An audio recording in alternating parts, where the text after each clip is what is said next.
Hey everyone, hope everybody's having a great day. I thought I would make a video and talk about a few things I wish I had known before I started the trail in 2018.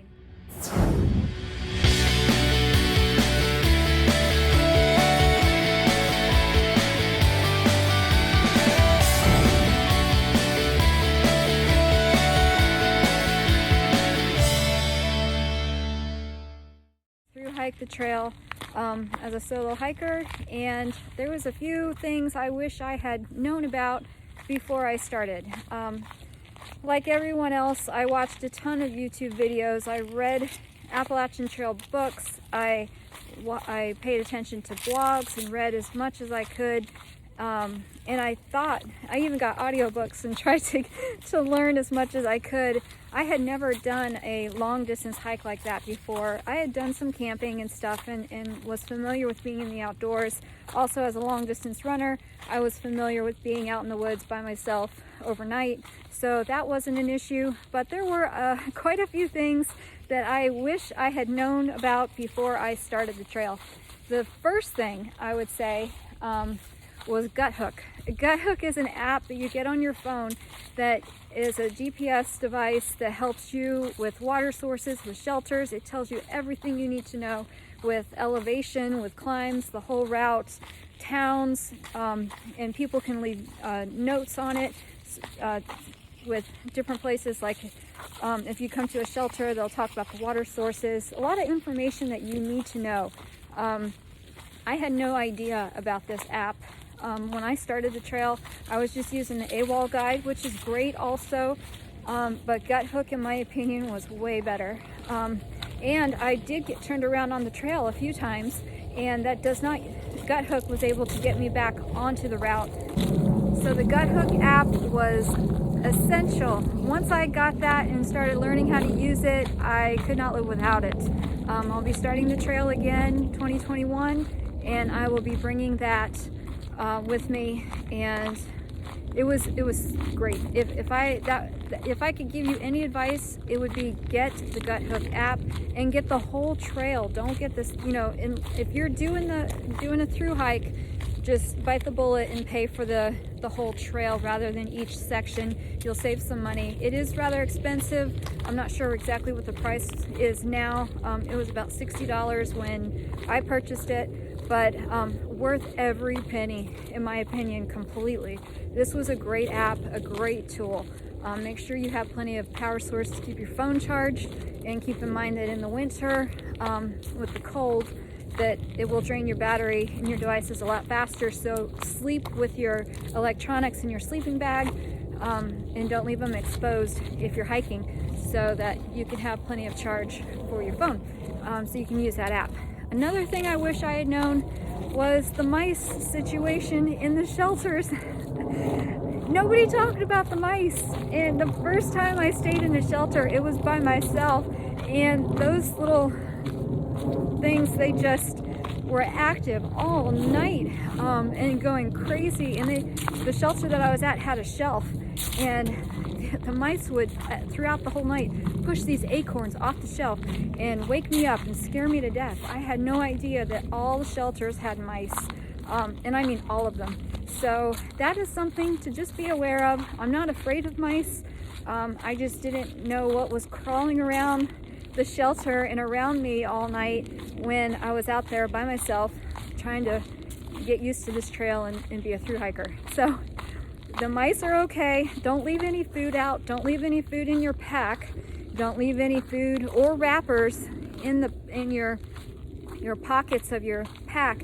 I saw them chew through people's packs just to get candy wrappers that were empty. They did that and ruin their packs. So just be aware that they're everywhere, those mice in shelters, and that's going to be how it is.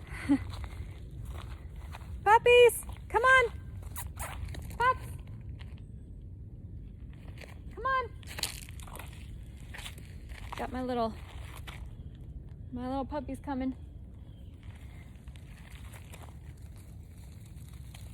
So another thing I wish I had understood a little bit more and just kind of was aware of is resupply. You don't have to pack 7 to 10 days worth of food in your pack at a time. I did make this mistake more than once, especially in the beginning. I did not know that there was so many resources throughout the trail. And I mean, I knew that there was resources, but I didn't know how frequently they would be. You know, there are a lot of towns. If you do have the Guthook app, that is all explained of where everything is. The phone numbers for shuttles, people that can you can get and stay at a hostel, places you can resupply. But you really don't need to pack out 7 to 10 days worth of stuff of food to do a through hike. That was a little ridiculous, and leaving town with a 40 to 45 pound pack is just ridiculous. That's what I was doing. I mean, it's okay to have that much weight if that's what you're planning for and you're okay with that, but having excessive food like I did was not necessary at all. So you do have resources out there. You will not be out there and stranded for long periods and stretches of time without having access to resources. The only time that you do need to be careful with food is going through the Smokies and going through the 100-mile wilderness. You just want to have extra food in the Smokies in case that's some tough hiking in there. So you just want to make sure that if you run into a weather problem and have to stay a little longer at a shelter, or it takes you a little bit longer on some of the climbs than you anticipated and you're out there a day or two longer than you expected, just have some extra food for that occasion. And in the 100-mile wilderness, it really is 100 miles of hiking without resources. So just have a day or two of extra food just in case you're a little longer, staying out there a little bit longer out there than you expected to. Otherwise, you know, take a look at the map, see how far you can start to gauge how far you hike and what your ability is pretty quickly after being out there. So I guess most people will pack out food for 3 to 5 days, and they're pretty good with that, but no need to pack out way more than that. Another thing that I wish I had understood and learned before I went out there was gear. I am embarrassed by how much stuff that I brought with me when I started my through hike in 2018. My pack was bulging out. I couldn't fit everything that I brought with me. It was so heavy. I don't remember the exact amount of weight, but I'm sure it was well over 40 pounds. And it was just ridiculous. I had so much stuff, mostly clothes, that I did not need. A lot of comfort stuff that was just ridiculous to have. And I ended up sending so much stuff home right away because it was just unnecessary to have. So be sure you do shakedown hikes. If you are not an experienced hiker, definitely recommend talking to somebody that has some experience, that can give you some pointers on what to take, what not to take, so that your through hike is enjoyable. It's pretty tough to be out there with a super heavy pack and all this crap that you don't need and you won't be using regularly. So, puppies, come on! So if anything, you definitely need to make sure that your gear, you take exactly what you need, but don't take what you don't need. Some things that I brought that I didn't need were excessive clothes. You know, you need a pair of clothes to hike in, a pair of dry clothes to sleep in, and good rain gear, and that's, you know, not a whole lot else. So excessive jackets and pants and all of that stuff was just not necessary.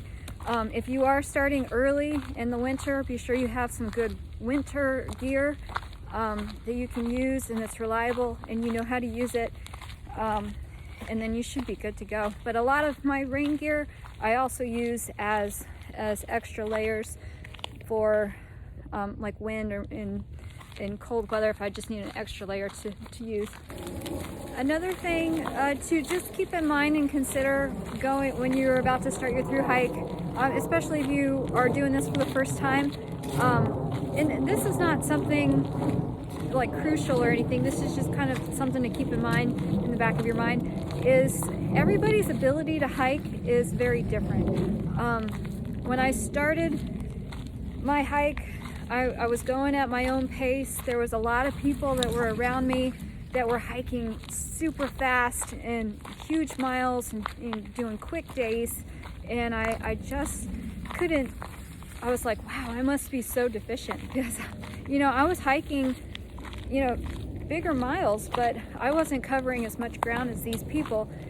But I was a lot more consistent. I was slow and steady, and so I was doing my hike my way. I wasn't trying to keep up with a crowd. I wasn't trying to keep up with anybody or compare myself to anyone, but I did notice that a lot of people around me were doing things very different, and my advice would be, don't worry about other people.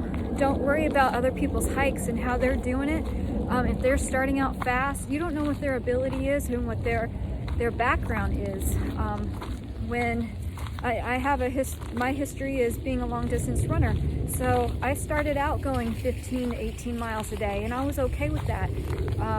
But if you got to go at what your ability is, and if that's a lot slower or less miles, especially in the beginning, do that. You don't want to hurt yourself. You don't want to get injured right off the bat, because it's harder to recover when you're putting in miles every single day.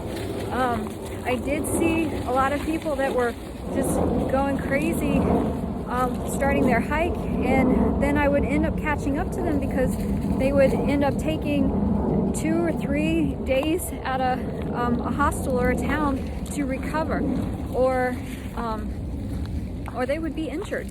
A lot of injuries out there. And I'm not saying at all that you can't hike fast and you can't do that. Definitely you can. I've seen it. I've seen it happen, and I've seen a lot of it be very successful. But just listen to your body and hike at your own ability. There was days when I was feeling great and I would push it and have huge mileage days, and then there would be days when I felt really drained and tired, so I just took it easy.